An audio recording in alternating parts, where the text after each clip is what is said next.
Assalamualaikum warahmatullahi wabarakatuh.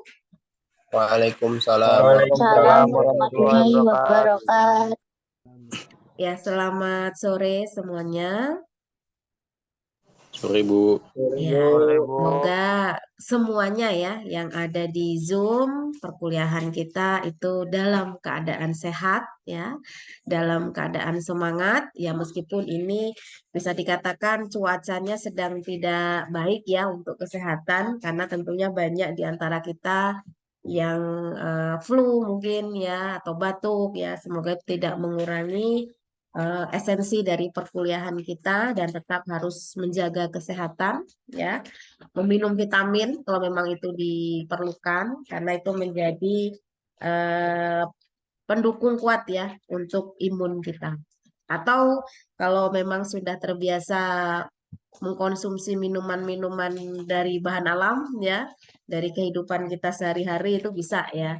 Jadi dari minuman kunyit, jahe, nah itu bisa menjadi bisa dikatakan penambah imun, bukan sebagai obat yang mungkin bisa mengobati, tapi paling tidak bisa untuk menambah imun.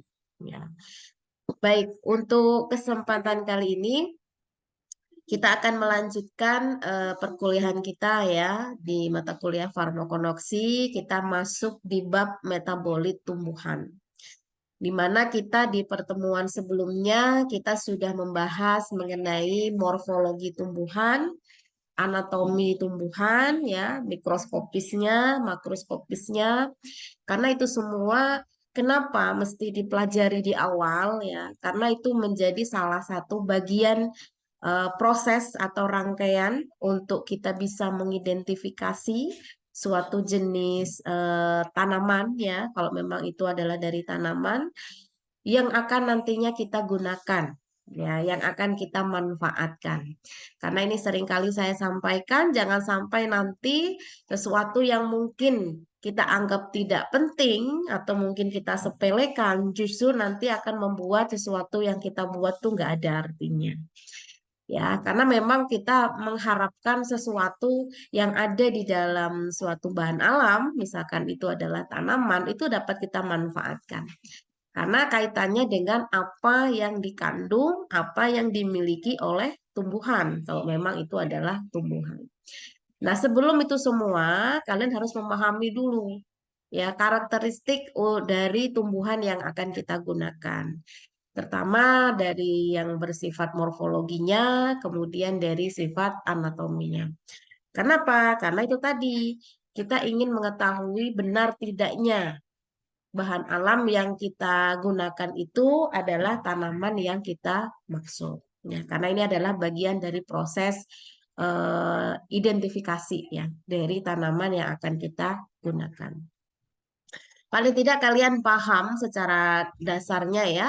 Jadi kalau tanaman itu kan ada beberapa pengelompokan ya yang bisa kalian jadikan patokan begitu ya. Jangan sampai nanti kalian tidak mengenal tanaman yang kalian gunakan begitu.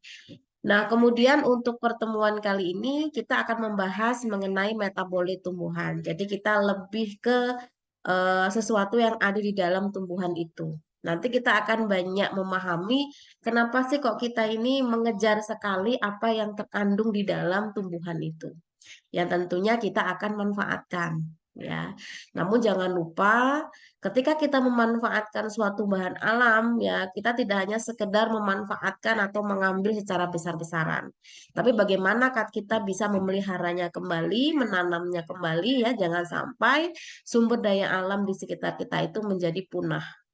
Akhirnya apa yang kita impi-impikan ya untuk back to nature itu akan menjadi sia-sia begitu ya. Artinya percuma saja kita hanya bisa memanfaatkan tapi tidak bisa memeliharanya kembali ya. Artinya akan mengganggu ya siklus kehidupan si tumbuhan itu kalau tidak ada proses regenerasi. Nah, kita masuk ke bab metabolit tumbuhan. Sebetulnya dari istilah metabolit itu sudah bisa kita tebak ya, kita mau bahas apa begitu ya. Sebetulnya metabolit itu berasal dari kata metabolisme. Metabolisme yang memang itu terjadi di dalam tubuh suatu makhluk hidup Kenapa saya katakan makhluk hidup kok bukan tumbuhan saja? Ya karena memang semua makhluk hidup pasti melakukan proses metabolisme. Ya, metabolisme yang memang secara umum itu merupakan suatu reaksi kimia di dalam tubuh makhluk hidup yang itu membutuhkan atau menghasilkan energi yang nantinya tentunya itu akan berdampak positif untuk makhluk hidup tersebut. Ya, dan tidak terkecuali di sini adalah tumbuhan. Jadi metabolit ini adalah zat yang dihasilkan dari proses metabolisme yang karena ini secara khususnya adalah tumbuhan, berarti memang metabolit yang memang dihasilkan oleh tumbuhan. Oke. Nah, kemudian kita akan belajar dulu mengenai biosintesis pada tumbuhan ya. Jadi tadi saya sudah menyebutkan istilah metabolisme ya. Jadi metabolisme itu adalah serangkaian proses kimiawi yang terjadi di dalam tubuh tumbuhan ya. Kenapa ini penting sekali? Karena memang sangat menentukan kelangsungan hidup makhluk hidup tersebut. Makanya dalam hal ini sangat penting. Jadi kalau misalkan suatu makhluk hidup itu tidak bisa melakukan proses metabolisme, ya berarti tidak bisa disebut sebagai makhluk hidup. Nah, dalam hal ini biosintesis itu sendiri sangat penting. Kenapa? Karena akan menghasilkan sesuatu. Nah, sebelum lebih lanjut mengenai biosintesis ya, di sini sebetulnya istilah biosintesis itu bisa kita tebak ya dari asal katanya bio dan sintesis ya. Jadi bio itu adalah zat-zat atau senyawa-senyawa secara biologis yang memang ada di dalam suatu makhluk hidup. Ya, memang itu penting untuk kelangsungan hidup gitu. Sedangkan sintesis adalah bagaimana zat-zat itu bisa dihasilkan. Nah, tentunya dalam hal ini kita harus paham dulu. Suatu makhluk hidup termasuk tumbuhan ya, dia harus melakukan proses metabolisme untuk menghasilkan senyawa atau produk yang mana senyawa itu bisa menjadi keperluan utama untuk pertumbuhannya atau memang menjadi sampingan dari proses pertumbuhannya, paling tidak untuk pendukung atau penunjang kehidupannya. Jadi ada yang sifatnya pokok untuk pertumbuhan yang kita kenal dengan istilah metabolit primer atau metabolit sekunder. Dia tidak sepenting atau tidak seutama untuk pertumbuhan, tetapi dia pentingnya adalah ketika semua metabolit primer itu sudah dihasilkan dan sudah menunjang pertumbuhan, baru metabolit sekunder itu dihasilkan. Nah, biasanya metabolit sekunder ini diperlukan ketika tumbuhan itu membutuhkan perlindungan khusus. Kita mengingat bahwasanya kalau tumbuhan ini kan beda ya dengan hewan. Hewan itu kalau ketika ada ancaman, dia akan segera melarikan diri karena mampu berpindah tempat. Nah, kalau tumbuhan kan tidak bisa. Tumbuhan ini dia tidak bisa berpindah tempat. Oleh karena itu bukan berarti dia tidak bisa melindungi dirinya sendiri. Dia bisa, walaupun mungkin dari segi keberhasilannya tidak secepat hewan ya atau manusia yang memiliki kemampuan berpindah tempat begitu. Namun tidak, dia memiliki kemampuan untuk menghasilkan zat di mana zat itu bersifat toksik terhadap ancaman-ancaman yang mungkin bisa menyerangnya. Baik itu dari hewan ya bahkan dari manusia begitu yang memang itu bisa menyebabkan yang menghirup atau yang memakannya itu bisa menimbulkan ketoksikan tertentu seperti itu. Nah, namun dalam hal ini kita sebagai manusia yang bisa mengambil manfaat begitu ya dari apa yang ada di lingkungan, nah kita sudah bisa mulai melirik di situ. Oh, ternyata banyak sekali potensi-potensi yang bisa kita kembangkan dari suatu bahan alam. Di sini adalah tumbuhan ya, di mana zat-zat itu memang secara gratis ya, secara gratis diberikan oleh Tuhan kepada kita semua begitu ya. Dengan catatan itu tadi kita tidak boleh melupakan kalau kita tidak hanya sekedar memanfaatkan, tetapi juga harus bisa memelihara. Dari zat-zat yang memang ada di dalam tumbuhan itu sudah banyak penelitian-penelitian yang dikembangkan banyak sekali yang sudah berhasil digunakan begitu ya bahwasanya itu semua memiliki efek farmakologis ya di dalam tubuh begitu yang itu memang arahnya positif ya bisa sebagai peningkat imunitas ya, kemudian zat-zat yang mungkin bisa memiliki sifat atau karakteristik sebagai antifungi, antibakteri atau antioksidan yang lain-lain. Karena ini semua berkenaan dengan jenis-jenis senyawa yang memang memiliki kemampuan untuk obat seperti itu. Nanti kita akan belajar ya, kenapa senyawa-senyawa itu bisa bersifat sebagai obat begitu. Nah, nanti kita akan bahas satu persatu ya, metabolit primer dan metabolit sekunder. Nah, di pertemuan yang pertama ini untuk metabolit tumbuhan, kita akan belajar dulu mengenai metabolit primer. Ya. Sebetulnya tidak hanya tumbuhan ya, manusia pun juga ada istilah metabolisme primer yang memang itu penting atau utama yang diperlukan oleh tubuh untuk tumbuh. Makanya biasanya untuk metabolit primer ini disebut juga sebagai senyawa fundamental building. Ya, jadi untuk proses pertumbuhan atau sebagai pembangun yang diperlukan dalam proses pertumbuhan dan perkembangan tumbuhan.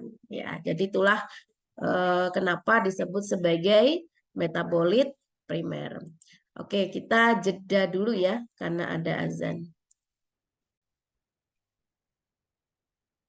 Baik, melanjutkan mengenai metabolit primer tadi ya, bahwasanya saya sudah menyebutkan bahwasanya metabolit primer itu juga disebut sebagai fundamental building block ya, yang mana ini berperan penting sebagai zat pembangun yang sangat diperlukan dalam proses pertumbuhan dan perkembangan suatu makhluk hidup.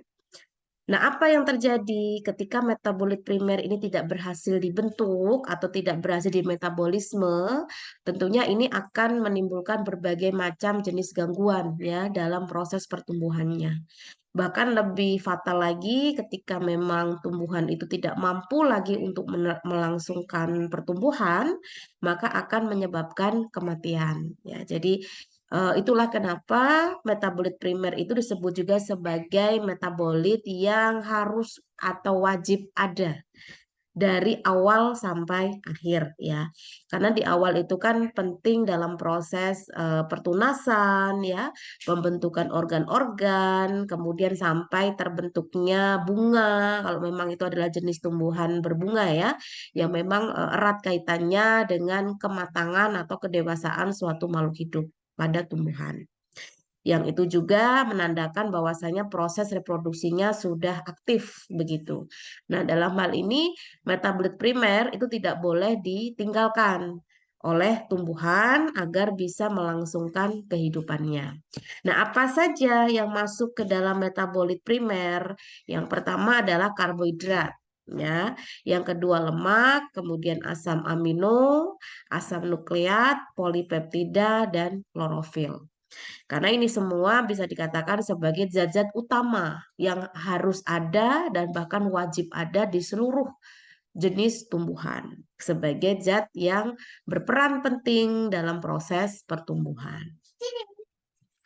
Nah, kemudian metabolis sekunder. Nah, kalau metabolis sekunder ini pada umumnya baru dihasilkan atau baru diproduksi itu setelah tumbuhan itu berhasil melangsungkan pertumbuhan. Atau bisa dikatakan tumbuhan itu sudah kokoh ya, atau sudah dewasa seperti itu. Baru pertumbuhan yang sifatnya sekunder ini atau metabolis sekunder ini dihasilkan. Ya memang dalam hal fungsi atau manfaat itu memiliki keberagaman ya, semua tergantung dari zat yang dihasilkan. Yang jelas bagi tumbuhan itu sendiri, untuk seluruh metabolit sekunder yang ada di dalam tumbuhan itu berfungsi sebagai protektif ya. Protektif terhadap apa? Terhadap lingkungan yang mungkin bisa mengancam. Misalkan seperti hewan ya, serangga-serangga, kemudian terhadap UV ya, sebagai penyimpanan nitrogen atau mengikat nitrogen. Kemudian juga selain sebagai pertahanan diri terhadap lingkungan, juga sebagai daya tarik terhadap organisme lain ya. Karena kita mengingat bahwasannya tumbuhan ini terutama tumbuhan berbunga itu ada beberapa jenis yang memang persariannya itu harus harus dibantu oleh hewan lebah misalkan ya. Di mana lebah itulah yang nantinya akan menempelkan serbuk sari pada putik dari suatu tumbuhan ke tumbuhan yang lain. Jadi dalam hal ini dengan adanya metabolit sekunder itu akan menarik lebah tersebut ya, pada umumnya dengan adanya madu ya, madu yang dimiliki oleh tumbuhan itu yang membuat daya tarik tersendiri bagi lebah untuk hinggap atau untuk datang. Nah, dalam kemanfaatannya jika dibandingkan dengan metabolit primer tentu memiliki perbedaan ya. Perbedaannya apa? Bisa dikatakan kalau yang sifatnya sekunder itu memang tidak terlalu penting, penting tapi tidak terlalu penting atau tidak sepenting primer seperti itu ya. Karena kan kaitannya dengan pertumbuhan ya. Jadi kalau nggak ada wassalam gitu ya. Kalau nggak diproduksi maka kelangsungan hidupnya berhenti atau bisa menyebabkan kematian begitu. Nah, kalau untuk golongan hewan ya, kalau untuk hewan memang berbeda lagi ya. Kalau hewan itu metabolitnya itu memang tergantung dari hewan itu sendiri. Sedangkan kalau pada tumbuhan itu secara umum ya sama, secara umum sama, biasanya terpusat atau terakumulasi di bagian tertentu pada organ ya, misalkan di area daun ya, yang itu berada di dalam vokola. Jadi vokola itu kalau diamati menggunakan mikroskop itu bentuknya seperti rongga ya, sel-sel atau kelenjar-kelenjar. Jadi itulah kenapa kita mesti paham dulu ya, di dalam suatu tumbuhan itu yang memiliki potensi untuk menghasilkan metabolis sekunder itu di organ mana. Apakah di daunnya, apakah di batangnya, apakah di akarnya yang memang karena kan kita nggak bisa ya melihat secara langsung gitu ya metabolitnya seperti apa. Makanya gini penting sekali untuk melakukan serangkaian proses pemeriksaan ya. Jadi step by stepnya itu paling tidak bisa memberikan kita gambaran sampai di akhir nanti kita bisa menemukan senyawa yang spesifik yang memang kita harapkan. Nah, tentunya metabolis sekunder ini sangat ditentukan banyak faktor ya, terutama lingkungan. Jadi itulah kenapa dalam pemilihan simplisia yang nantinya akan digunakan untuk entah itu untuk sediaan tertentu ya, yang memang itu erat kaitannya dengan kebenaran suatu simplisia itu berasal dari tanaman jenis apa. Selain itu juga itu kita harus jelas dulu asal muasalnya dari wilayah mana ya. Jangan sampai nanti pengambilan simplisia atau tanamannya itu yang nantinya akan dibuat simplisia tempatnya berbeda-beda. Satunya di Lampung, satunya di Palembang, satunya di Jawa mungkin ya. Kalau memang itu dijadikan dalam satu sumber. Ya, kenapa? Karena ini erat kaitannya dengan karakteristik dari metabolit sekunder itu sendiri. Jadi metabolit sekunder itu sangat tergantung dari faktor biotik dan abiotik lingkungannya. Ya, dari suhunya, ya, dari kondisi tanahnya, bahkan dataran tinggi, dataran rendah itu juga berbeda kandungan kadarnya, ya, iklimnya, bahkan paparan sinar mataharinya. Jadi bisa jadi dalam satu wilayah itu walaupun jenis tanamannya sama, tapi kadar yang dihasilkan bisa berbeda-beda. Karena semua itu tergantung dari lingkungannya yang menyebabkan metabolis sekundernya itu dihasilkan ya. Jadi prinsipnya kita memang harus menyeragamkan sumber tanaman yang nantinya akan kita gunakan untuk pembuatan simplisia ya. Nah, beda cerita kalau seandainya kita mau buat variasi untuk mengetahui perbedaan. Misalkan saya pengen mengetahui kadar kandungan senyawa salah satu senyawa pada tumbuhan misalkan flavonoid misal yang ada di tanaman X yang itu diambil dari Lampung, dari Palembang. Saya pengen tahu kadarnya yang lebih tinggi yang mana. Kalau dilihat dari iklimnya bagaimana, dari jenis tanahnya bagaimana, nanti kita bisa simpulkan. Oh, ternyata jenis tanah yang demikian itu lebih bisa menghasilkan metabolit yang bagus kayak gitu ya. Jadinya kita ketika akan melakukan budidaya untuk mendapatkan tanaman yang seragam itu tadi, kita sudah tahu karakteristik dari tanaman itu membutuhkan wilayah hidup yang seperti apa. Ini biasanya sangat apa ya, sangat diharapkan di bidang industri ya. Industri itu nggak mau kalau mengambil sampel yang sifatnya itu ngacak gitu ya. Karena nggak akan menghasilkan apa hasil yang seragam gitu ya. Biasanya dia sudah ada kerjasama dengan petani, yang mana petani itu sudah meluangkan waktunya untuk mengurus atau membudidayakan jenis tanaman tertentu yang dibutuhkan di area tertentu yang memang sudah diatur waktu pertumbuhannya, kapan menanamnya, kapan manennya, itu sudah ada waktu-waktunya. Nah, tentunya dalam hal ini akan mempermudah bagi industri ya untuk mengambil dalam jangka waktu yang sudah ditentukan dan skala yang besar.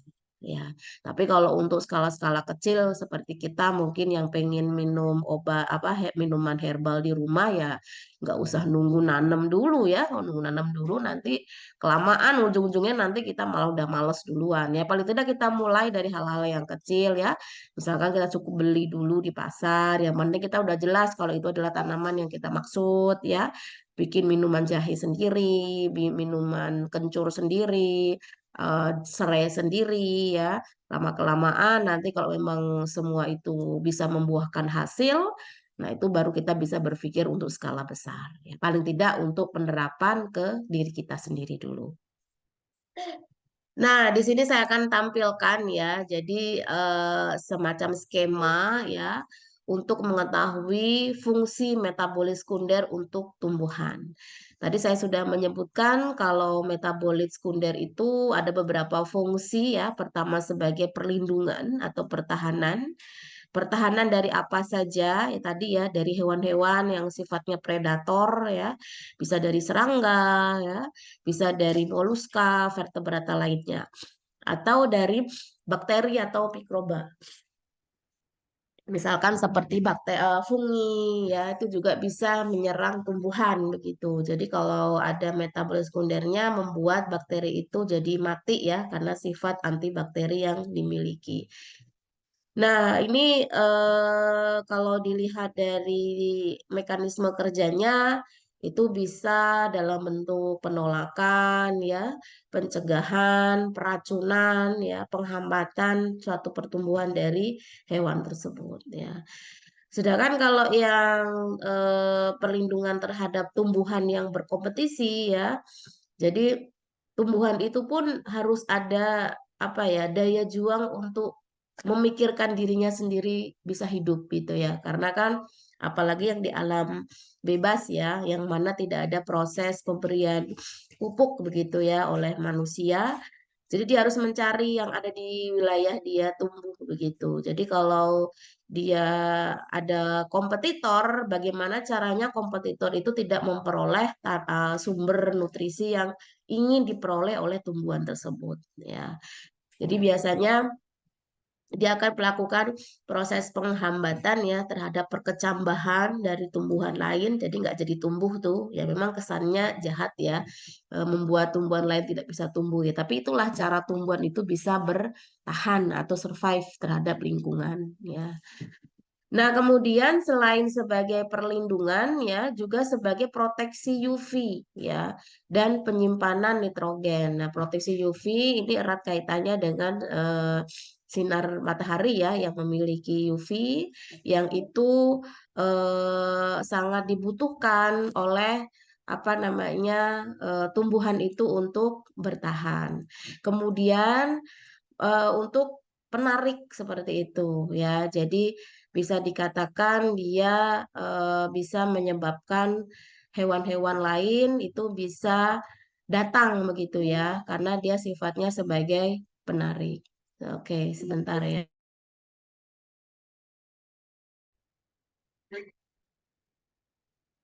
Oke, itu ya untuk fungsi dari metabolit sekunder yang dimiliki oleh tumbuhan. Kemudian untuk pemanfaatan ya, pemanfaatan yang bisa kita ambil dari metabolit sekunder itu tentunya berdasarkan hasil dari penelitian ya atau riset-riset yang sudah dilakukan yang memang sudah terbukti kalau suatu tanaman itu memiliki efek farmakologi ya. Meskipun kita sudah bisa menggunakan suatu tanaman yang sifatnya mungkin secara empiris sudah banyak orang-orang terdahulu menggunakan. Nah, dalam hal ini sebetulnya tanpa adanya penelitian pun kita sudah tahu tingkat keamanannya. Jadi sudah puluhan tahun ya masyarakat sudah menggunakan, kan sudah banyak yang mendapatkan manfaatnya dan tidak menimbulkan efek-efek yang berbahaya. Jadi sifat dari empiris itulah yang menjadi dasar kita untuk bisa menggunakan juga. Namun kalau beberapa jenis tanaman-tanaman yang mungkin belum puluhan tahun ya bisa dilakukan penelitian yang mungkin tidak mesti harus menunggu puluhan seperti empiris itu tadi. Karena kalau sampai menunggu waktu yang sifatnya empiris, waduh, kita usianya udah nggak tahu ya bisa sampai atau enggak begitu. Karena kebiasaan-kebiasaan masyarakat terdahulu itu sangat bagus banget. Ya, memanfaatkan sumber-sumber alam yang ada di lingkungan untuk kebutuhannya sehari-hari. Dan ternyata tidak ada dampak negatif begitu ya ketika memanfaatkan secara langsung. Nah, ketika kita menemukan suatu tanaman yang baru itu artinya memang secara empiris mungkin belum banyak yang menggunakan, ya bukan berarti kita harus menunggu sampai puluhan tahun baru bisa digunakan atau secara empiris dimanfaatkan oleh masyarakat. Tidak. Kita bisa melakukan penelitian untuk mengetahui manfaatnya atau efeknya terhadap kesehatan, ya. Misalkan di sini saya tampilkan contoh tanaman ya. Tanaman yang secara taksonominya namanya adalah Digitalis purpure ya. Ini memiliki khasiat kenapa? Karena memiliki atau mengandung senyawa dikitoksin ya dan pada umumnya itu dimanfaatkan ya untuk terapi gangguan jantung ya. Nah, kemudian ada juga ini mungkin bagi kalian tidak asing ya. Ada yang tahu ini jenis tanaman apa ini? Ada yang pernah lihat mungkin?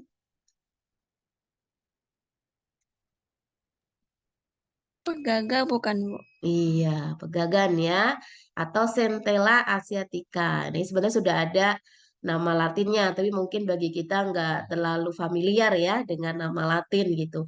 Nah, pegagan ini kan sudah banyak banget dimanfaatkan dari berbagai bidang ya, mau itu untuk kebutuhan nutrisi ya, untuk minuman herbal atau mungkin kosmetik itu sudah banyak memanfaatkan karena dia memiliki metabolit-metabolit sekunder yang memang memiliki efek farmakologi yang bagus ya untuk tubuh begitu. Nah, dalam hal ini kita ketahui bahwasannya pegagan ini memiliki asam asiatat ya yang itu masuk ke dalam golongan senyawa triterpen. Ya, ini adalah metabolit sekunder ya yang memiliki efek dapat meningkatkan kemampuan daya ingat pada lansia. Jadi sayang sekali kalau di lingkungan kita atau di rumah kita itu tidak ada tanaman ini ya karena tanaman ini mudah sekali untuk ditanam bahkan nggak usah disiram tiap hari ya yang penting tempatnya tidak terlalu panas ya itu pasti akan tumbuh dengan subur ya dan itu bisa kita buat teh ya dan caranya gampang juga ya cuma dibuat simplisia dengan cara yang sudah kalian lakukan seperti apa membuat simplisia yang baik kemudian dibiarkan sampai kering, kemudian diseduh ya seperti minuman teh pada umumnya, nah itu bisa dikonsumsi ya. Kalau pengen memanfaatkan karena prinsip kita itu ketika menggunakan bahan alam itu jangan sampai pikiran kita apa ya menentukan ini untuk obat. Jadi ketika untuk obat kan berarti ketika kita sakit dulu baru mengkonsumsi ya. Oke, kalau itu obat-obat yang bersifat yang sudah sintetik ya mungkin sudah bisa ya sudah ada standarnya. Tapi kalau untuk tumbuhan atau dari bahan alam itu baiknya bukan menunggu kita sakit, tapi lebih pada untuk pemeliharaan kesehatan ya. Jadi ketika kita sehat memanfaatkannya, jangan menunggu ketika kita sakit. Dan kita bisa memanfaatkan itu sendiri di rumah ya dan gampang begitu. Nah, ini contoh saja ya yang saya sampaikan. Nah, tadi saya sudah menyebutkan bahwa saya memang banyak sekali metabolis sekunder yang sudah dimanfaatkan ya untuk kehidupan manusia, dari itu kesehatan ya, pertanian, pangan, mungkin pangan juga bisa masuk ke dalam kesehatan ya, jenis-jenis makanan yang sehat begitu dan minuman begitu. Nah, ini semua dibutuhkan proses yang mungkin dikatakan panjang ya. Kenapa? Karena kita tidak boleh begitu saja memanfaatkan tanpa adanya penelitian terlebih dahulu atau mungkin pengalaman empiris ya. Jadi kalau ingin tahu jenis tanaman itu sudah ada yang meneliti atau belum kan sudah gampang ya. Tinggal buka Google, cari aja tanaman yang kita maksud. Itu sudah banyak sekali orang-orang yang meneliti kandungannya seperti apa, manfaatnya seperti apa. Nah, dalam hal ini tentunya akan memacu semangat para peneliti-peneliti ya untuk terus melakukan riset-riset atau penelitian-penelitian untuk mendapatkan senyawa murninya. Ya, jadi kalau yang sudah masuk ke taraf obat itu kan senyawa murninya, ya, memang senyawa yang diinginkan yang memiliki efek tertentu. Nah, kalau yang masih dalam bentuk simplisia atau dalam yang memang kita sudah ekstrak, itu sifatnya masih umum banget ya, masih banyak golongan senyawa yang ada di situ. Tapi kalau kita ingin mendapatkan senyawa yang spesifik, bukan yang besar ya, yang banyak jenisnya, itu biasanya kita lakukan tahap isolasi ya untuk mendapatkan senyawa secara spesifik dari suatu bahan alam. Dan akhirnya nanti kita bisa mendapatkan itu kemudian dikarakterisasi. Nah, ini tentunya harus dalam skala industri ya kalau ingin mengembangkan senyawa-senyawa atau isolat-isolat yang itu diambil dari bahan alam yang nantinya akan dikembangkan sebagai obat. Tentunya sudah banyak kan sekarang jenis-jenis obat-obat herbal yang memang memanfaatkan dari bahan alam dan itu diisolasi dari senyawa murninya. Atau kalau memang belum ke arah senyawa murninya, karena tentunya itu semua membutuhkan waktu yang lumayan ya, dan mungkin biaya yang lumayan juga. Biasanya sih untuk untuk kebutuhan komersil ya kalau seperti itu. Tapi kalau untuk kehidupan kita sehari-hari ya mudah saja gitu ya. Dibuat simplisia, kemudian diekstrak. Apakah ekstraknya harus pakai pelarut organik seperti etanol?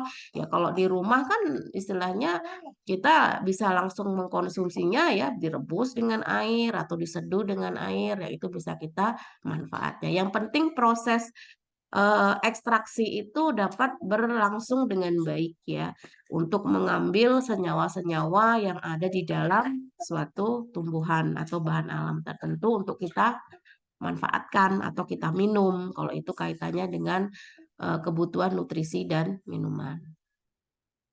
Nah, di sini ada beberapa tipe-tipe metabolis sekunder yang sudah dilakukan penelitian dan sudah dikarakterisasi ya, terutama tumbuhan tingkat tinggi ya yang sudah banyak dilakukan. Jadi ada jenis-jenis metabolis sekunder yang dari strukturnya, struktur kimiawinya itu mengandung nitrogen, ada yang tanpa nitrogen. Kalau yang dia mengandung nitrogen itu misalkan seperti alkaloid ya, kemudian non protein amino asid, ada amina, ada glikosida cyanogenik, ada glukosinolat, ada alkamida, ada lektin, peptin, polipeptida. Ya. Nah, sedangkan kalau yang tanpa nitrogen ini di struktur kimiawinya ya itu ada monoterpen, ada sesquiterpen, ada diterpen, triterpen, steroid dan saponin, ada tetraterpen dan seterusnya. Ini adalah jenis-jenis metabolis sekunder yang sudah berhasil dikarakterisasi yang memang ada di suatu bahan alam tumbuhan. Nah, tadi saya menyebutkan struktur ya, struktur kimiawi dari bahan alam yang itu memiliki metabolis sekunder ya. Jadi kalau dia, ini saya ambil contoh-contohnya saja ya, artinya tidak semua saya tampilkan. Jadi misalkan alkaloid yang mengandung nitrogen. Contohnya apa? Contohnya adalah nikotin, ya. Jadi sebetulnya nikotin itu kan juga metabolit sekunder dan ternyata juga memiliki efek farmakologi tertentu. Tapi mungkin kita juga harus telaah lebih lanjut. Tidak semua metabolit sekunder yang dihasilkan tumbuhan itu memiliki efek yang bagus untuk kesehatan. Ada juga yang memiliki efek yang bagus kalau jumlahnya tidak melebihi batas. Ada. Justru kalau jumlahnya banyak itu malah menyebabkan keracunan juga ada. Jadi kita harus paham dulu ya karakterisasi dari bahan alam tersebut atau senyawa metabolit tersebut ya. Karena kalau saya menyebut istilah bahan alam itu memang sifatnya luas ya, tidak hanya pada tumbuhan, hewan, mineral itu juga bahan alam. Tapi memang lebih spesifiknya kita mencoba untuk mengembangkan ya potensi-potensi yang memang ada di lingkungan kita yang mungkin lebih ramah ya dan mungkin lebih murah dan lebih mudah untuk diperoleh itu adalah tumbuhan ya. Karena banyak sekali nih tumbuhan-tumbuhan yang dianggap liar oleh kita ternyata memiliki manfaat yang sangat besar. Ya, rumput-rumputan itu mungkin bagi kita mikirnya hanya untuk ijo-ijoan aja di lingkungan kita. Ternyata ketika kita telaah memiliki manfaat yang bagus untuk kesehatan. Nah, kemudian ada juga asam amino non protein genik ya. Jadi contohnya adalah kanafin, ini strukturnya seperti ini ya. Kemudian ada glikosida cyanogenik ya, contohnya linamarin. Kemudian glikosinolat mengandung N dan S, itu adalah glukobrasisin ya. Antrakoinon tanpa nitrogen, contohnya emodin, flavonoid ya, contohnya quercetin. Nah, mungkin kalian berpikir apa sih manfaat kita mempelajari tentang kimia di semester 1 itu ya. Mungkin ada yang mengatakan, sulit banget belajar kimia. Kenapa sih kan kita nanti mempelajari tentang farmasi kayaknya nggak perlu deh ada kimia misal. Kalau misalkan sampai ada yang berpikir seperti itu salah besar ya. Mau belajar tentang obat, jangankan obat ya yang sifatnya menuju proses pembuatan obat, kita harus paham dulu mengenai struktur-struktur kimiawinya. Ya, jadi jangan sampai kita berpikir itu semua tidak penting. Kita belajar tentang kimia. Jadi bagaimana pembacaannya, bagaimana strukturnya, itu tentunya sudah kalian peroleh kan di mata kuliah kimia.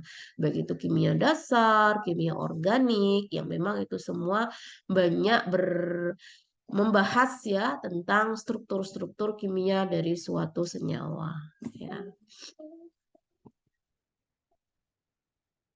Nah, oleh karena itu kita dapat simpulkan sebetulnya ya. Jadi dalam suatu tumbuhan itu sebetulnya tidak hanya satu senyawa yang bisa kita ambil ya, bahkan banyak sekali.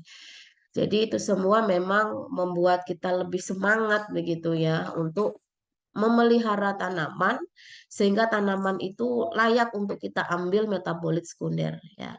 Jadi kita harus paham dulu metabolit sekunder itu dihasilkan pada saat usia tanaman itu berapa begitu ya. Jangan sampai nanti ketika usia masih bibit masih baru bertunas itu sudah diambil ya sama aja bohong. Jangankan metabolit sekunder.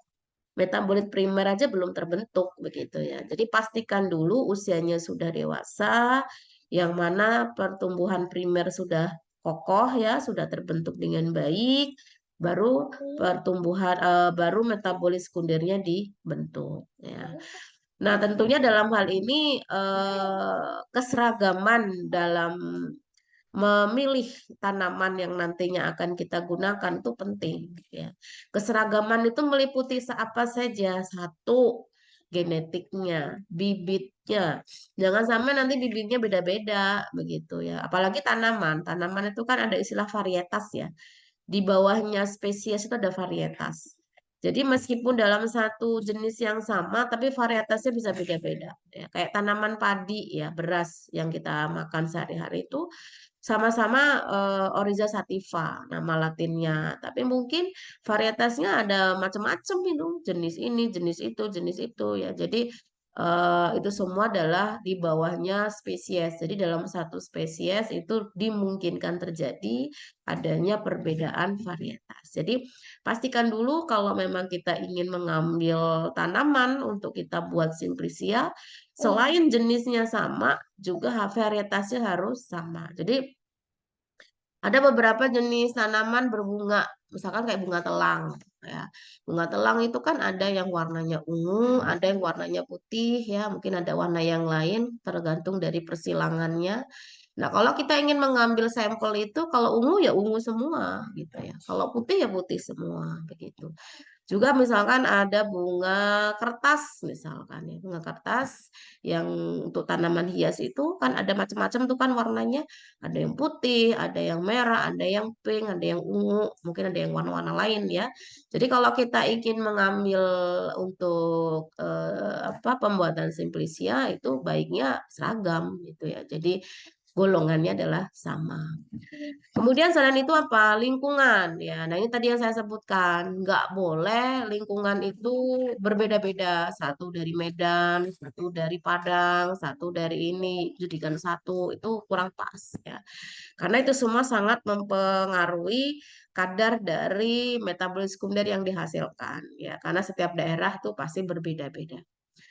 Kemudian pada saat proses ini ya budidaya ya, budidaya itu kan ada persamaan, misalkan sama-sama diberikan pupuk pada hari keberapa, diberikan air pada hari keberapa. Nah, itu kan pasti memberikan efek yang berbeda ya terhadap pertumbuhannya. Kemudian panen, nah panen ini juga iya menentukan kapan masa waktu yang pas ya, dikatakan matang, dikatakan dewasa suatu tumbuhan ya, sehingga siap untuk dipanen dan siap diambil untuk metabolit sekundernya. Pasti pengambilannya juga tidak sembarangan ya. Jadi harus dengan teknik tertentu yang tidak merusak organ-organ tumbuhan, yang akhirnya dapat merusak senyawanya. Oke, itu ya. Nah, itu nanti kita akan belajar satu persatu ya, golongan-golongan metabolit primer dan golongan-golongan metabolit sekunder. Nah, kalau untuk metabolit primer ya, itu kita akan bahas. Nanti selanjutnya kita akan membahas mengenai metabolit sekunder ya. Nah, untuk yang pertama itu adalah metabolit primer. Nah, untuk metabolit primer ini tadi sudah disebutkan ya, contohnya adalah karbohidrat. Saya yakin sih di antara kalian pasti tidak ada yang tidak tahu apa itu karbohidrat begitu ya, yang memang setiap saat kita memanfaatkan apa namanya itu semua sebagai bahan pokok utama nutrisi kita begitu ya, yang memang kita mau nggak mau ya orang Indonesia ini kalau belum makan karbo itu belum makan gitu ya. Ya sebetulnya orang Barat pun juga sebetulnya sama-sama karbo juga ya. Mereka makan roti ya. Roti itu kan karbo juga. Sebetulnya nggak salah sih. Bedanya jenisnya saja. Kalau kita kan beras, kalau mereka roti begitu.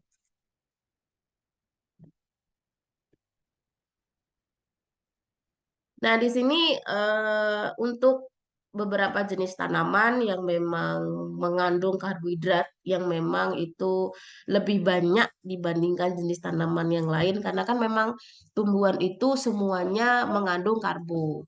Tapi tidak semua jenis tanaman itu memiliki simpanan tertentu untuk karbo yang kita kenal sebagai cadangan makanan yang bisa kita manfaatkan ya. Kayak tumbuhan berbunga itu juga punya karbohidrat, tapi tentu berbeda dengan padi, dengan ketela rambat, ya, beda dengan kentang, yang memang memiliki kapasitas tertentu di bagian-bagian organnya untuk menyimpan cadangan makanan yang berisi karbohidrat. Ya. Nah, kita melirik untuk jenis-jenis tanaman yang memang secara spesifik memiliki kandungan karbohidrat yang banyak untuk kita ambil, lalu kita manfaatkan. terutama di bidang kefarmasian ya, termasuk industri makanan dan minuman yang memang banyak menggunakan karbohidrat. Tentu kalau kita berbicara mengenai karbohidrat jangan hanya berpikir dalam bentuk nasi ya, karena jenisnya banyak banget karbohidrat itu. Turunan-turunannya banyak. Kalau kalian sudah belajar mengenai apa struktur karbohidrat di mata kuliah sebelumnya ya, mungkin di kimia, entah itu di biokimia, itu kalian sudah harusnya sudah bisa memahami ya, bisa dikatakan sudah lulus gitu ya untuk pemahaman mengenai karbohidrat. Kenapa? Karena karbohidrat itu sendiri selain memiliki efek secara farmakologi ya dalam tubuh kita, itu banyak sekali manfaatnya yang memang itu diperlukan di bidang kefarmasian ya. Misalkan dalam formulasi ya, formulasi disediaan tertentu yang itu bisa dalam bentuk sediaan obat begitu, makanan, minuman atau perbekalan kefarmasian lainnya ya. Nah, kita sebelum membahas lebih lanjut untuk pemanfaatannya ya, kita tahu dulu karbohidrat itu apa ya. Jadi secara umum karbohidrat itu merupakan kandungan zat aktif yang memang selalu ada di dalam tumbuhan. Tadi saya sudah menyebutkan semua jenis tanaman itu pasti memiliki karbohidrat. Kenapa? Karena tidak ada satupun tumbuhan yang tidak mampu melakukan proses fotosintesis.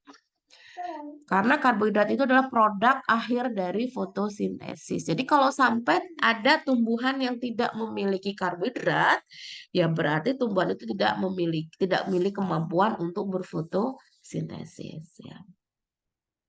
Nah, sedangkan kalau menurut farmakop herbal ya, jadi karbohidrat itu diartikan semua bentuk senyawa yang terdiri dari monosakarida, disakarida, trisakarida, dan polisakarida.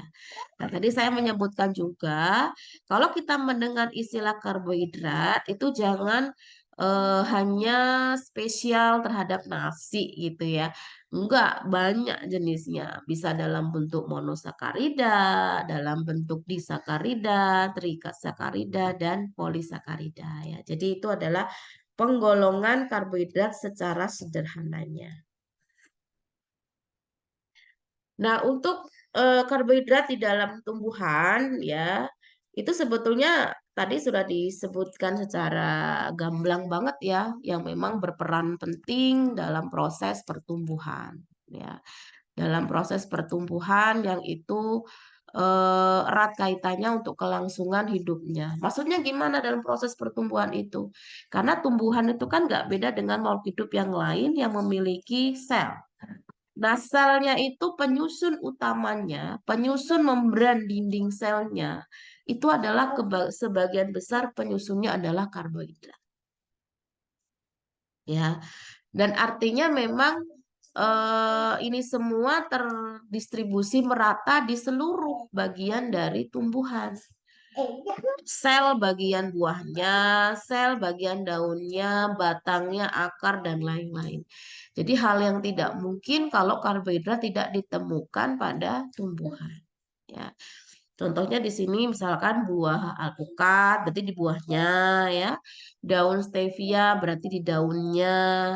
Batang tebu berarti di batangnya. Dan ini semua adalah bukti kalau memang tumbuhan itu memiliki karbohidrat meskipun kadarnya berbeda-beda.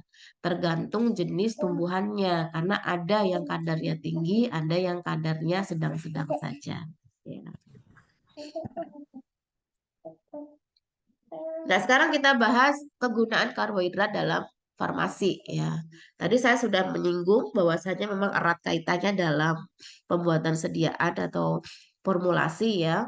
Jadi yang sebagai pemberi bentuk pengisi ya pada sediaan kapsul dan tablet ya sebagai bahan pemanis ya atau sebagai pesuspensi bahkan kultur media yang sudah pernah kalian praktikumkan di lab waktu itu juga memiliki kandungan dari karbohidrat ya. Nah, dalam hal ini Selain sebagai penunjang atau sebagai zat pembantu, beberapa karbo juga itu berperan sebagai bahan obat ya, yang memiliki efek farmakologi tertentu. Contohnya seperti pektin ya. Jadi pektin itu pun juga bisa digunakan sebagai pengobatan diare ya. Dan bahkan ada beberapa penelitian yang menunjukkan beberapa jenis dari karbohidrat itu memiliki efek sebagai imunostimulan ya dan pencegah kanker.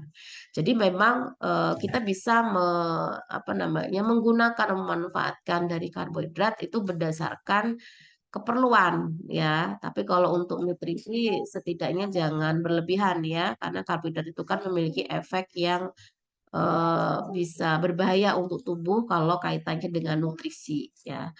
Nah, tapi kalau untuk pemanfaatan sebagai zat untuk di bidang industri ya ini sangat banyak sekali yang tadi sudah dijelaskan.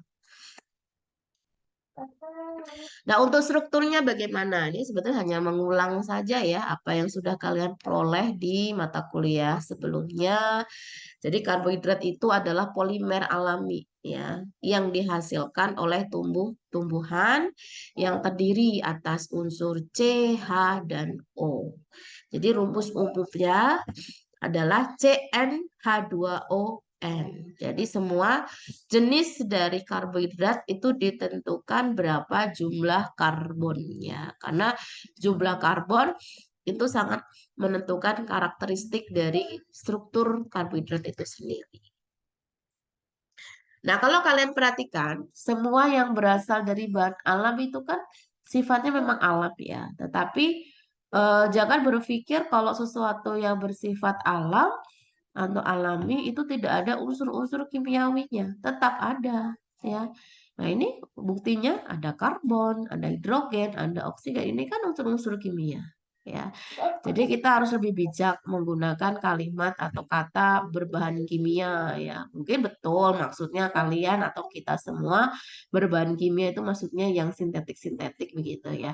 Tapi bukan berarti kalau yang alami itu tidak ada unsur-unsur kimianya, tetap ada ya. Artinya memang semua itu mendukung pembentukan dari senyawa-senyawa yang ada di dalam tumbuhan itu.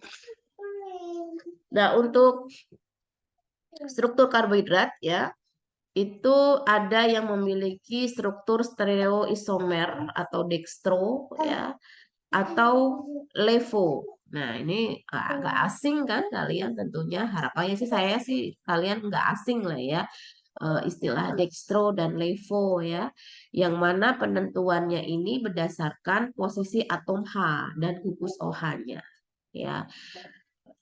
Apakah dia itu apa namanya berdekatan dengan gugus CH2OH ya contohnya seperti D glukosa dan L glukosa ya ini jadi dia bentuknya asimetrik dengan atom C ya jadi secara struktur karbohidratnya itu ada yang disebut sebagai D glukosa dan ada L glukosa.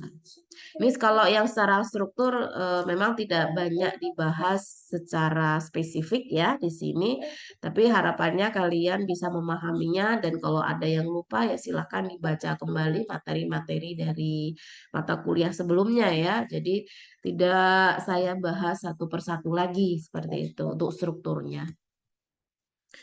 Nah, untuk penamaan karbohidrat ya. Jadi setiap karbohidrat itu pasti memiliki nama-nama yang berbeda-beda, semua tergantung dari jumlah karbon C-nya ya. Nah, karbohidrat itu sendiri senyawa polihidroksi alifatik ya yang bersifat optik aktif, tidak berwarna, mudah mengalami isomerisasi ya, baik secara enzimatis atau reaksi lain dan sifatnya larut dalam air ya. Kemudian sebagian besar karbohidrat pada tumbuhan itu dalam bentuk glikosida yang terikat dengan berbagai aglikon. Dan nanti kita akan belajar lebih lanjut ya mengenai glikosida di materi metabolit sekunder. Nah, untuk penamaan karbohidrat bentuk keto. Nah, ini punya beberapa perbedaan ya. Kalau yang bentuknya keto itu biasanya digunakan akhiran ulosa ya. Misalkan D-ribulose atau L-silosa. Nah, sedangkan kalau untuk penamaan karbohidrat dengan gula deoksi, nah ini ditujukan untuk kelompok gula yang mengandung karbon C yang tidak terhidroksilasi seperti 6-deoksi D-glukosa, 6-deoksi L-galaktosa. Ini memang khusus untuk gula deoksi. Nah, untuk jenis-jenis dari karbohidrat ya, ada monosakarida. Ya. Jadi monosakarida ini merupakan jenis karbohidrat yang bisa dikatakan paling sederhana. Ya, kenapa? Karena cuma terdiri dari satu. Ya. Nah, mono itu kan satu ya artinya. Nah, jadi berdasarkan gugus fungsinya, jenis monosakarida itu ada dua. Ya. Ada yang memiliki gugus fungsi aldehid dan ketosa, ya, yang dia tuh memiliki gugus fungsi keton. Ya. Nah, ini adalah struktur untuk gula aldosa, ini adalah yang ketosa. Ya, jadi kalau aldosa ini contohnya glukosa ya, kalau yang ketosa contohnya fruktosa. Jadi kalau aldosa ini memiliki gugus aldehid pada salah satu ujungnya, sedangkan kalau fruktosa atau yang itu dalam golongan ketosa biasanya memiliki gugus keto pada atom C2.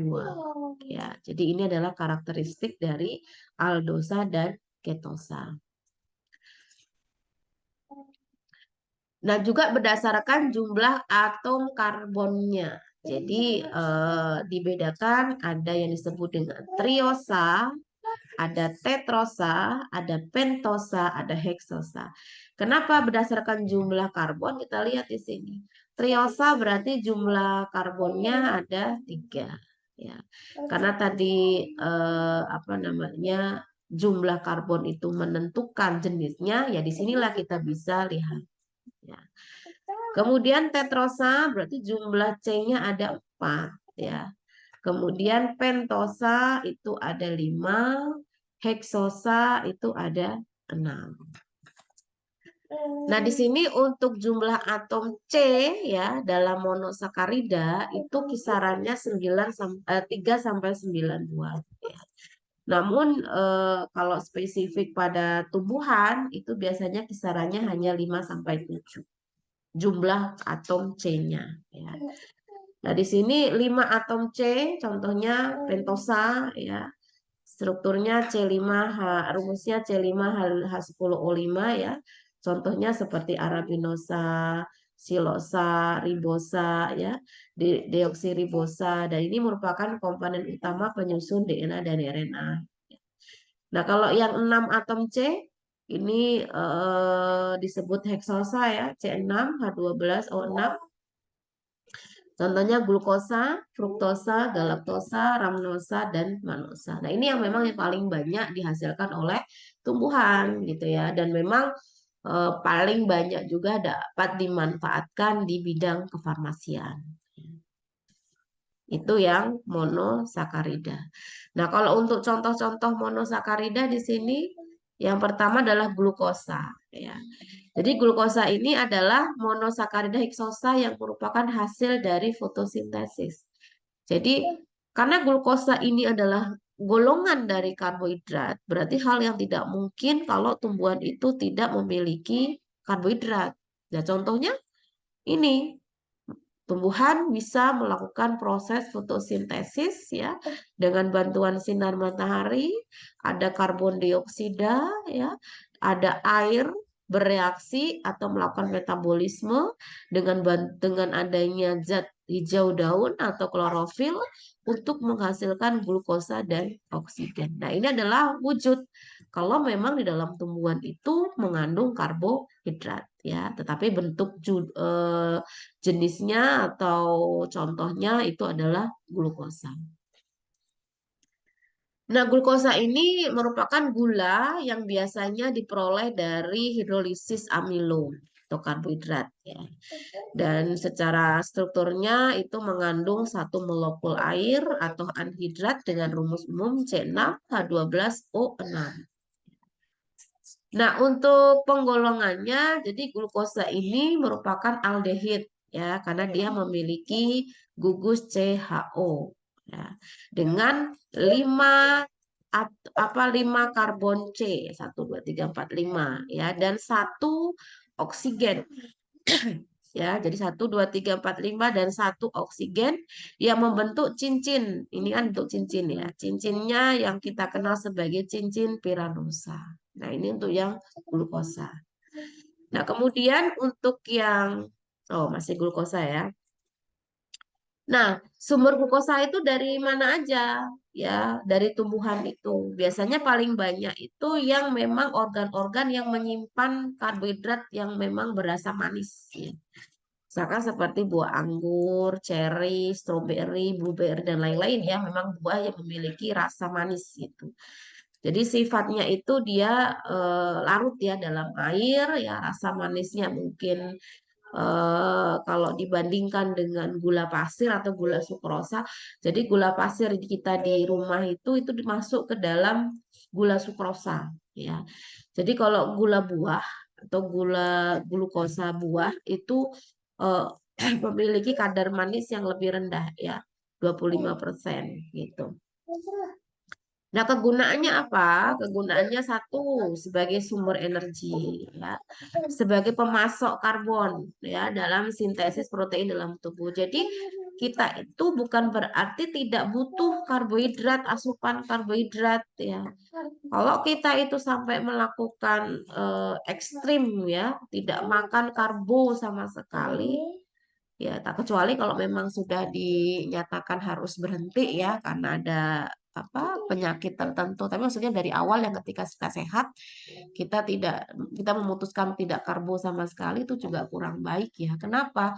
Karena memang dalam tubuh kita ini kan ada proses sintesa protein ini memang membutuhkan karbo ya untuk terjadinya metabolisme. Itu ya. Karena memang semua itu bagusnya itu dalam kondisi yang imbang ya. Jadi tidak boleh berlebihan.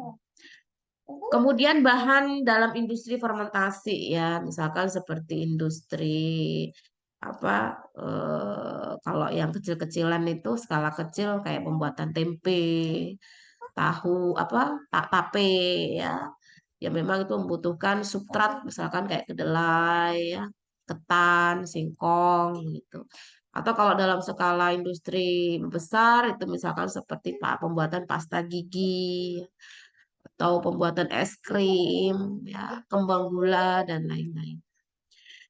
Kemudian sebagai larutan antikoagulan yang memang untuk menyimpan darah ya. Jadi antikoagulan itu dia tidak bisa atau bukan tidak bisa ya menghambat proses pembekuan ya, penggumpalan darah.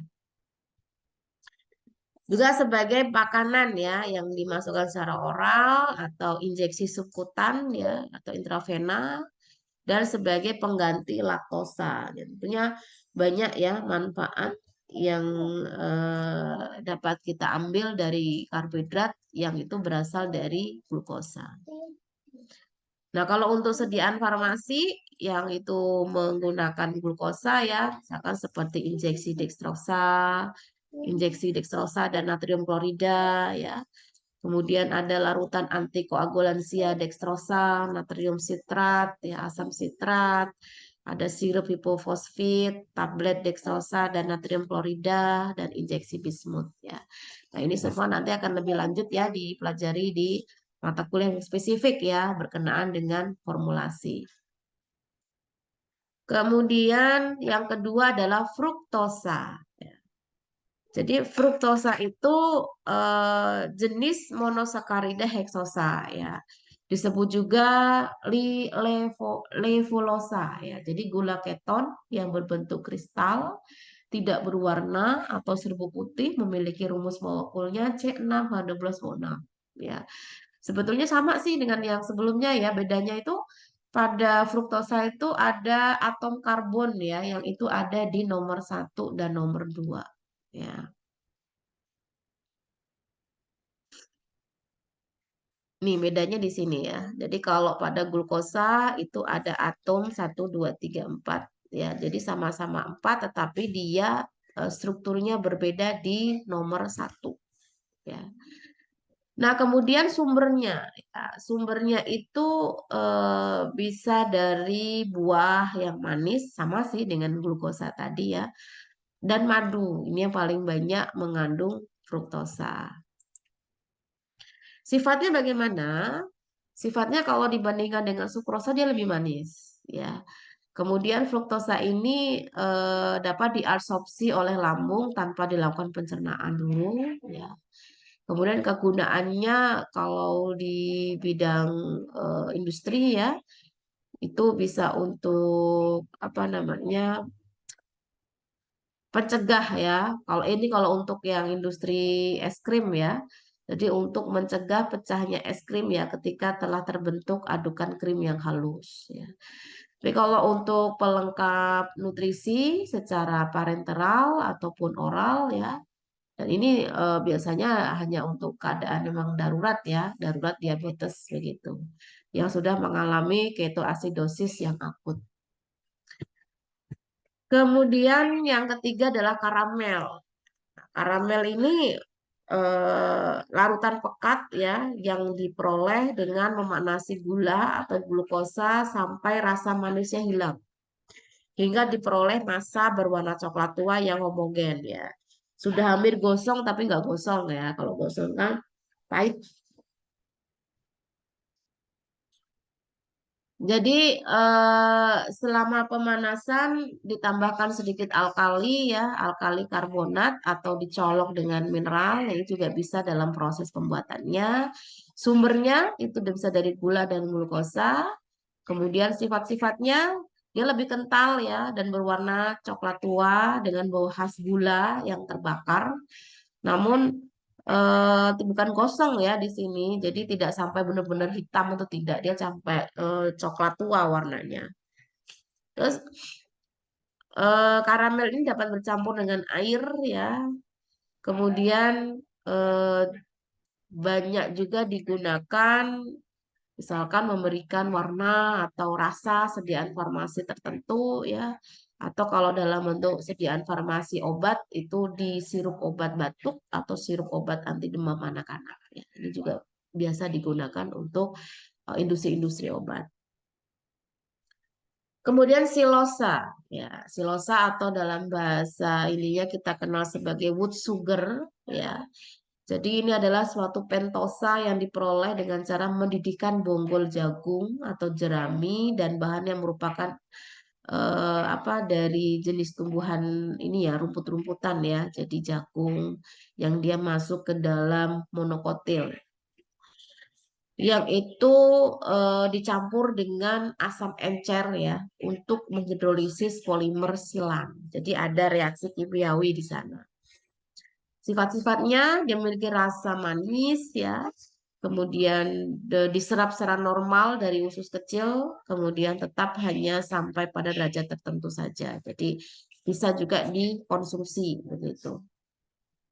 Nah, silosa ini memang tidak bisa dimetabolisme oleh enzim mamalia ya. Jadi sifat ini bisa dijadikan apa? Semacam FDA ya, Food Drug Administration ya, sebagai bahan diagnostik untuk mengevaluasi absorpsi di usus ya. Nah, kalau untuk sediaan farmasi itu sering digunakan sebagai emulsi minyak ikan untuk silosa. Kemudian untuk Arabinosa. Ya, jadi Arabinosa ini diperoleh dengan cara menguraikan senyawa lain. Sumbernya apa saja? Gam misalkan ya. Ini bisa dihasilkan dari beberapa jenis tanaman yang memang menghasilkan gam. Nah, untuk mendapatkan arabinosa, biasanya gam ini dididihkan dengan asam sulfat encer ya. Nah, selain diperoleh arabinosa, dari pemisahan tersebut didapatkan araban. Araban ini terjadi karena adanya hidrolisis yang tidak sempurna. Nah, arabinosa ini mampu mereduksi larutan Fehling dan pada pemanasan 200 derajat Celcius untuk membentuk furfuron. Nah, kegunaannya biasanya sebagai reaksi fermentasi ya pada kultur media mikrobiologi. Ini juga jenis dari karbohidrat. Nah, kemudian selain jenis-jenis monosakarida tadi, itu juga ada derivat dari monosakarida atau turunan dari monosakarida. Ya. Ada sorbitol, ada manitol. Ya. Sorbitol itu diperoleh dari reduksi glukosa atau dapat diisolasi dari buah beri. Kegunaannya bisa dimanfaatkan atau bisa dijadikan obat untuk gangguan saluran cerna, ya, sebagai laksatif, pemanis pengganti gula. Biasanya kalau untuk orang-orang yang tidak bisa mengkonsumsi gula-gula yang sebelumnya tadi disebutkan, itu bisa menggunakan sorbitol. Ini sudah banyak yang menjual ya sorbitol ini. Nah, ini biasanya diambil dari buah beri ya, Sorbus aucoparia. Ada juga manitol ya, yang biasanya juga di kalau kalian merasakan pasta gigi itu kan ada manis-manisnya begitu ya, itu juga bisa menggunakan pemanis seperti ini. Kalau manitol itu diperoleh dari reduksi manosa dari suatu eksudat dari tanaman Fraxinus ornus ya, Fraxinus ornus yang memang di sini bisa dimanfaatkan sebagai pengisi, pelicin, pengencer ya, juga bisa sebagai obat untuk gangguan saluran cerna, terapi tambahan untuk sembelit ya, sebagai pemanis pengganti gula juga sebaik sama ya, sebagai pengganti gula yang memang tidak memungkinkan orang itu mengkonsumsi gula seperti glukosa, fruktosa dan lain-lain. Silitol. Nah, silitol ini selain memiliki rasa manis juga bisa sebagai pengawet ya, karena memiliki zat antimikroba. Ya. Penggunaannya itu tadi karena dia apa namanya memiliki kemampuan itu, dia bisa sebagai bahan pengawet antimikroba ya, emulien ya, bahan pemanis ya, penghancur tablet. Nah, ini kandungannya 20 sampai 35% itu adalah silang. Cara memperolehnya bagaimana? Biasanya silitol ini terjadi secara alami yang itu ada pada jenis buah. Ya, beberapa buah atau jenis beri yang itu memang secara alami sudah mengandung zat silitol ya. Kemudian ada asam-asam. Nah, di sini kegunaannya karena ini merupakan komponen sistem buffer ya. Jadi bisa untuk buffer pada makanan dan obat-obatan ya. Jadi misalkan seperti asam sitrat ya, yang itu diisolasi dari buah jeruk. Kemudian asam laktat ya, dari fermentasi laktat atau hidrolisis amilum jagung, kentang. Asam tartrat ya diperoleh dari buah anggur. Nah, ini adalah sumber-sumber yang bisa kita peroleh ya untuk mendapatkan manfaat. Kemudian di sakarida. Di sakarida ini karena dia beda dengan mono tadi ya. Kalau di itu artinya dua. Berarti terdiri dari dua unit monosakarida yang dihubungkan oleh ikatan glikosida. Ya. Terbentuk jika gugus hidroksil pada salah satu gula bereaksi dengan karbon anomer pada gula yang kedua. Kemudian ikatan glikosida mudah terhidrolisis oleh asam. Nah, untuk jenis tanaman yang memang paling banyak dihasilkan oleh tumbuhan dan juga banyak kita manfaatkan begitu ya. Itu contohnya adalah maltosa dan sukrosa. Untuk sukrosa ya, sukrosa ini memang jenis disakarida yang paling manis ya. Bisa terdapat atau tersedia di tanaman tebu, bit ya, kemudian mosales ya. Nah, hidrolisa ini dapat menghasilkan 50-50 ya antara glukosa dan fruktosa. Kemudian untuk sukrosa itu terdiri dari glukosa dan fruktosa ya, di mana untuk C1 dari D-glukosa itu dihubungkan dengan C2 dari D-fruktosa oleh ikatan beta-1,2 glikosida. Nah, ini dihubungkan oleh ikatan beta-1,2 glikosida antara glukosa dan fruktosa. Jadi gabungan antara glukosa dan fruktosa ini dapat menghasilkan sukrosa. Nah, untuk sifatnya Sifatnya itu kristal, berbentuk kristal ya, berbentuk kubus, tidak berbau, tidak berwarna, rasanya manis tentu ya, stabil di udara, kemudian netral ya terhadap kertas lakmus yang dia itu asam atau basa itu, kemudian mudah larut dalam air, tidak suka larut dalam alkohol. Kegunaannya karena memang memiliki rasa yang manis, yaitu tadi untuk sediaan obat ya, kadar lebih dari 60% sebagai pengawet, bahan penyalut tablet, dan bahan pembantu pembuatan granul. Nah, ini adalah beberapa kegunaan untuk sukrosa.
Oke, kemudian yang kedua adalah maltosa. Nah, kalau maltosa ini eh, kalau dibandingkan dengan yang sebelumnya ya, ini adalah jenis disakarida yang memang tidak ditemukan di alam kecuali pada jenis golongan yang memang memiliki kecambah ya. Kecambah misalkan kecambah gandum dan padi-padian. Nah, kalau maltosa ini merupakan gabungan dari dua molekul D-glukosa yang dihubungkan oleh ikatan 1,4 beta yang memang ini menghubungkan antara dua struktur yang berbeda. Ya. Nah, kemudian untuk kegunaannya, dia sebagai bahan pemanis, ya, sebagai penghancur tablet. Nah, kemudian kalau kalian perhatikan dari struktur ini ya, jadi tadi kan maltosa itu kan gabungan dari dua molekul ya, D-glukosa yang dihubungkan oleh ikatan glikosida ya antara C1 dan C4 ya. C1 ini adalah glukosa yang pertama, C4 ini adalah glukosa yang kedua. Nah, atom O pada C anomerik residu glukosa pertama itu adalah alfa ya. Alfa membentuk ikatan alfa 1,4 glikosida. Nah, ini. Kemudian untuk derivat disakarida ya. Jadi derivat disakarida itu lebih dikenal dengan istilah gula-gula alkohol ya. Ada maltitol, ada isomalt, ada laktitol ya. Maltitol itu diperoleh dari dihidrogenasi dengan suatu katalis pada sirup maltosa dan hidrolisis pati ya. Kemudian dimurnikan, dipekatkan, lalu dikristalisasi ya. Kalau isomalt itu diproduksi dari sukrosa yang sifatnya food grade ya. Misalkan gula bit itu diubah dengan transglukosidasi ya secara enzimatik untuk menjadi isomaltulosa disakarida terreduksi ya. Biasanya untuk bahan granulasi ya, bahan pemanis permen karet, nah itu bisa menggunakan gula-gula alkohol. Laktitol ya itu diperoleh dengan cara hidrogenasi katalitik dari laktosa itu juga sebagai pengganti gula ya dan memiliki efek farmakologi tertentu ya sebagai obat pencahar atau prebiotik yang untuk kesehatan. Kemudian ada karbohidrat kompleks. Jadi sudah lengkap ya. Jadi yang pertama adalah monosakarida, disakarida, kemudian yang terakhir adalah karbohidrat kompleks. Kenapa dikatakan kompleks? Karena memang mengandung banyak satuan monosakarida. Jadi jenisnya itu ada oligosakarida, ada polisakarida ya. Jadi kalau oligosakarida itu biasanya polimernya terdiri dari 3 sampai 10 gugus gula sederhana. Di sini saya berikan contoh rafinosa dan stakiosa. Sedangkan kalau polisakarida itu polimer yang terdiri dari ratusan hingga ribuan satuan dari gugus gula. Ya, jadi lebih dari 10 gitu. Contohnya amilum dan selulosa. Nah, untuk rafinosa, ya, tadi rafinosa sudah disebutkan masuk ke dalam golongan oligosakarida, ya, yang dimana rafinosa ini masuk ke dalam jenis trisakarida, ya, yang terdiri dari galaktosa, glukosa, dan fruktosa. Jadi persatuan antara galaktosa, glukosa, dan fruktosa itu membentuk rafinosa. Rumusnya adalah C18H32O16. Nah, ini dihasilkan atau terdapat pada gula tetes tebu. Kemudian ada stakiosa. Stakiosa ini disebut juga sebagai tetrasakarida yang terdiri dari 2 molekul galaktosa, 1 molekul glukosa, dan 1 fruktosa. Ada 2 molekul galaktosa, 1 molekul glukosa, 1 molekul fruktosa. Jumlah C atau karbonnya lebih banyak ya dibandingkan rafinosa. Ini jumlah C-nya adalah 24. Ya, ini banyak terdapat pada jenis tanaman kacang-kacangan. Kemudian yang ketiga adalah amilum atau kita kenal sebagai pati ya. Jadi inilah yang disebut sebagai cadangan energi tumbuhan ya dan merupakan polimer dari glukosa. Jadi itulah kenapa jenis-jenis tanaman yang memiliki organ-organ tertentu yang untuk menyimpan cadangan makanan itu kandungannya adalah amilum atau pati begitu ya. Nah, untuk amilum atau pati itu 20% bagian yang larut air yang kita kenal sebagai amilosa ya, ini strukturnya tidak bercabang ya. Sedangkan 80% ini bagian yang tidak larut air atau kita kenal sebagai amilopektin. Ini banyak cabang ya. Apa namanya? lebih lebih panjang gitu ya. Dan rumus molekulnya itu C6H10O5N ya. Nah, untuk amilum atau pati ini terdiri dari 2 macam polisakarida yang kedua-duanya adalah polimer dari glukosa, yaitu ampilosa yang kira-kira strukturnya ini 20-28% dari amilum itu sendiri dan sisanya adalah amilopektin. Ya, jadi memang lebih banyak struktur amilopektin ya. Nah, amilosa ini terdiri atas 250 sampai 300 unit D-glukosa yang dia berikatan oleh ikatan alfa 14 glikosidik ya. Yang molekulnya sifatnya terbuka. Nah, kemudian kalau amilopektin itu terdiri atas molekul D-glukosa yang sebagian besar memiliki ikatan 14 glikosidik dan sebagian ikatan 16 glikosidik dan ini sifatnya bercabang. Jadi selain 14 glikosidik ya juga ada 16 glikosidik yang menyebabkan dia bercabang. Jadi yang tidak bercabang itu amilosa, yang bercabang itu amilopektin. Ini semua adalah struktur dari amilum. Ini yang sifatnya larut air dan ini yang tidak larut air. Tuh, jadi kalau mau membuat amilum atau pati ya seperti apa yang sudah saya jelaskan kemarin ya dalam proses pembuatan pati begitu.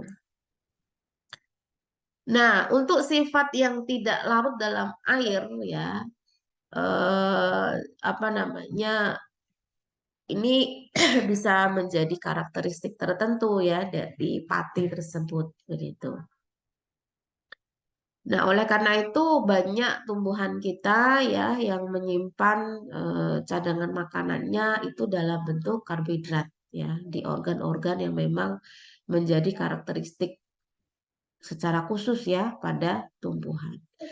Nah, untuk kegunaan amilum itu bisa sebagai bahan pengisi, pengikat, ya, penghancur tablet, sebagai suspensi amilum secara oral, kemudian sebagai pelengkap nutrisi. Nah, bagaimana cara membuat amilum atau pati? Nah, ini sudah saya jelaskan kemarin ya di apa namanya di praktikumnya. Jadi silakan bisa diterapkan ya, hingga mendapatkan pati itu sendiri.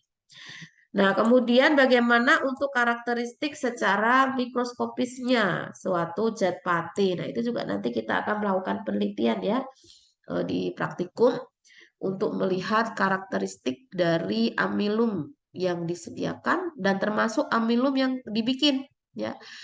Apakah betul-betul itu adalah amilum yang dimaksud atau tidak? Apakah betul-betul itu adalah amilum yang berasal dari jagung, amilum yang dari padi, amilum dari kentang, gandum, atau ketela pohon, ya, atau singkong.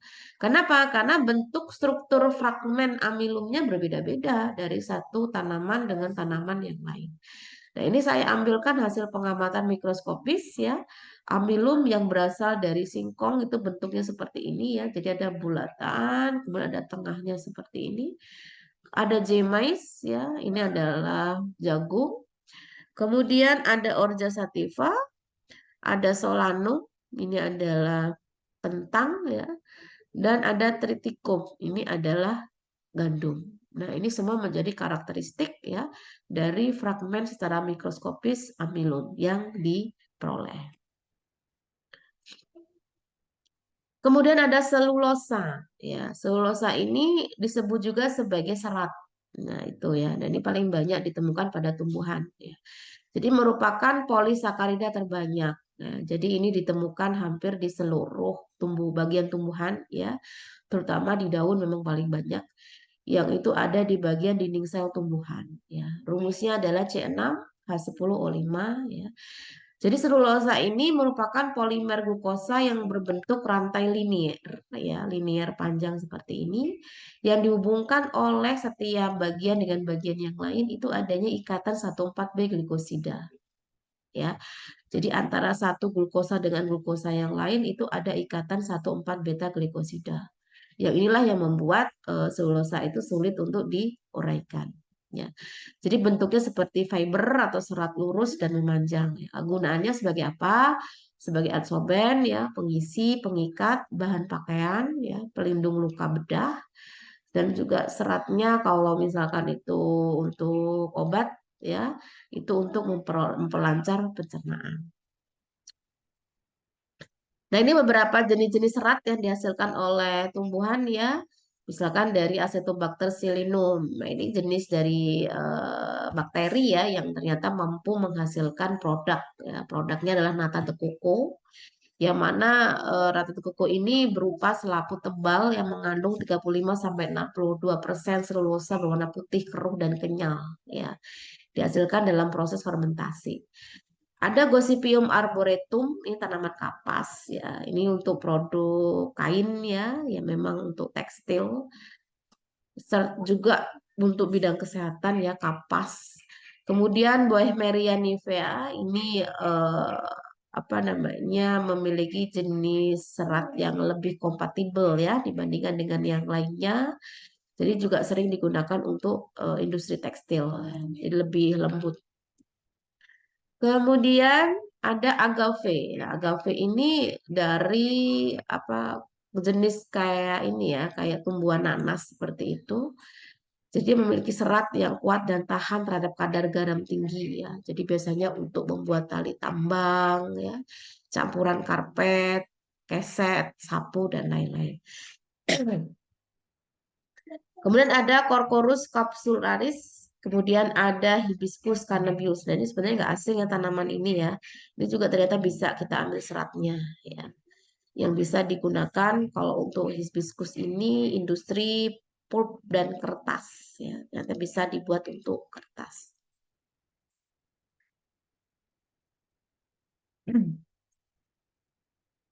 Nah, kemudian ada juga polisakarida yang dihasilkan dari mikroba ya. Jadi tidak hanya tanaman saja ya yang berhasil menghasilkan polisakarida, Juga dari mikroba yang itu juga berasal dari bahan alam ya, karena bahan alam itu kan sifatnya luas ya. Tidak hanya dari tumbuhan, hewan, mikroba itu juga bahan alam. Nah, di sini yang bahan alam yang dari mikroba itu ternyata bisa memiliki polisakarida, misalkan seperti dextran ya. Ini dihasilkan oleh jenis bakteri Leuconostoc ya, Dextranicum yang memiliki manfaat dextran itu misalkan untuk infus ya, pengencer darah. Kemudian ada santan gam, ini juga berasal dari bakteri Xanthomonas campestris ya. Kegunaannya untuk stabilizer suspensi dan emulsi. Kemudian ada lentinan, ini juga dapat diisolasi tidak dari bakteri ya, tapi dari jamur atau fungi Lentinus edudes ya. Ini juga bisa dimanfaatkan untuk kesehatan ya sebagai anti tumor. Nah, kemudian untuk polisakarida yang diambil dari alga ya, alga yang saat ini sudah mulai banyak hilang ya, ini berkenaan dengan habitat alga itu sendiri yang sudah mulai tergerus oleh sampah-sampah ya yang ada di pinggir-pinggir pantai yang membuat alga itu tidak bisa bertahan untuk hidup. Yang pertama adalah natrium alginat atau algin ya. Ini ganggang coklat ya. Ini contohnya ada kegunaannya banyak ya kalau untuk alga ya. Untuk makanan jelas agar-agar, es krim dan lain-lain juga untuk kosmetik ya, pengikat tablet ya, atau yang lainnya. Kemudian selain natrium alginat ada juga jenis agar ya, yang itu berasal dari genus Gelidium ya, ini contohnya. Ada Gelidium corneum ya. Kalau genusnya Gracilaria, ini ada Gracilaria confervoides ya.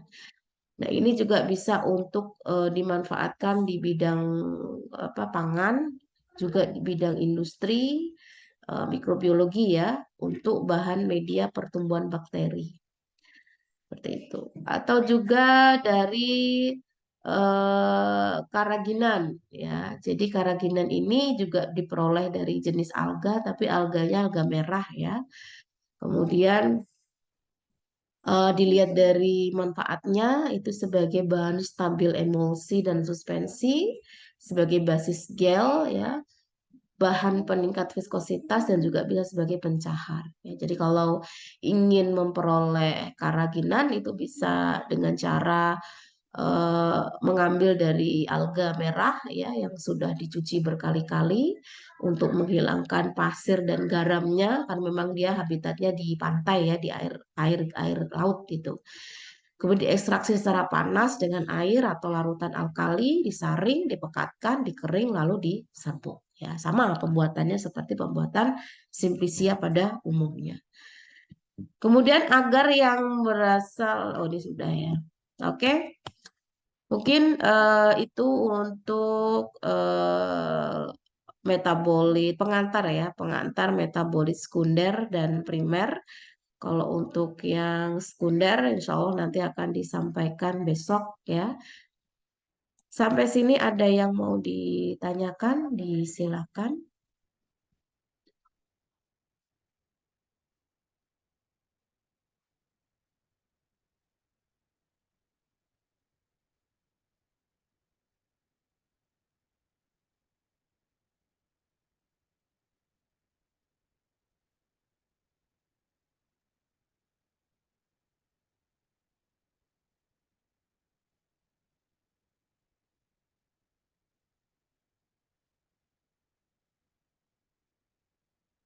Oke, kalau tidak ditanyakan mungkin cukup untuk pertemuan kita hari ini ya.